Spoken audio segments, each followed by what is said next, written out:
Okay guys, noon dito na kami sa Manak Line, no, sa Sea Eagle. No, pero hindi pwede dito mag-park sa loob.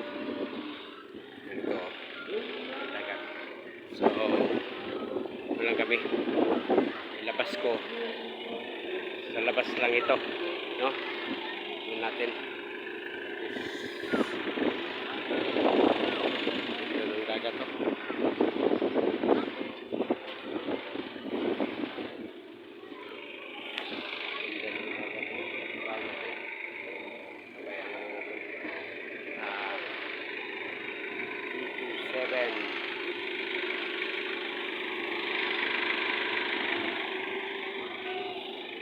Bago kasi yung ulo nito.